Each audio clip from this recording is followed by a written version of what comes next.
Oh, saan kayo galing? Kakauwi nyo lang galing nag-construction? Bah. Ang init, grabe ang init kanina, Brad, no? Grabe nga. Ikaw, saan ka galing? Saan ka galing? Galing ako dun sa, sa palengke. Naghahanap ako ng trabaho. Galing? Trabaho namin.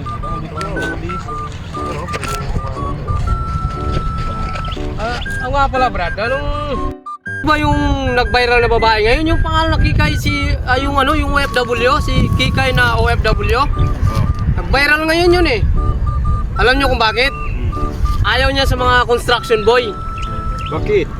Ang sabi niya, ayaw ko sa mga construction boy at mga driver dahil sila ay mababantot at mababaho daw. Kundi lang naman dahil sa construction, walang magkatayo sa bahay nila. O yun nga yung sinasabi ko, yun nga yung sinasabi ng mga tao, kaya galit na galit sa kanya. Galit sa kanya yung buong sambayanan ng Pilipino dahil nilalait-lait niya yung mga construction. Dapat nga pasalamat pa siya dahil may mga construction boy pa eh.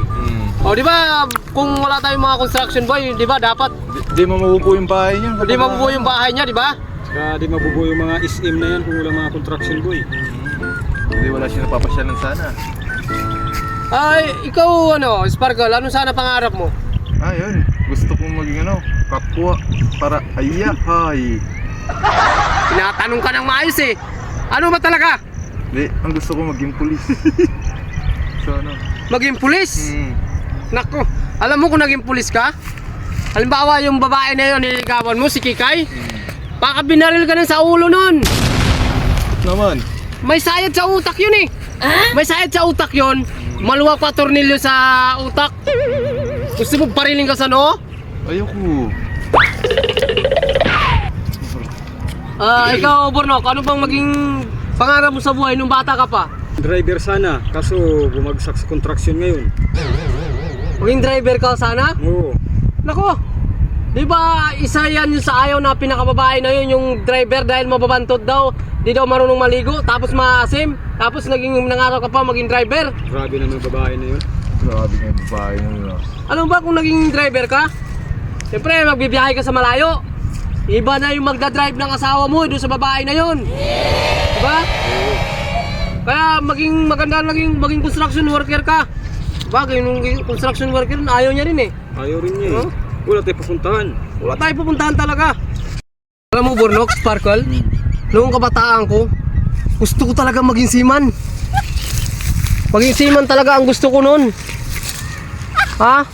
Maging seaman talaga ang gusto ko.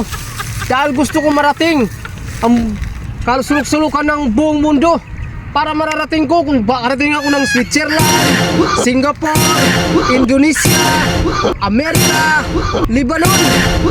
Kaso lang ayaw yata ng babae na yun ng seaman. Sabagay kung naging seaman ako, halimbawa iiwan ko siya sa bahay, baka iba na ang seaman. Seaman sisid, di ba, Bornok? Tingnan mo itong mga tao na to. Pag sila nagkukwento, pinapakinggan ko.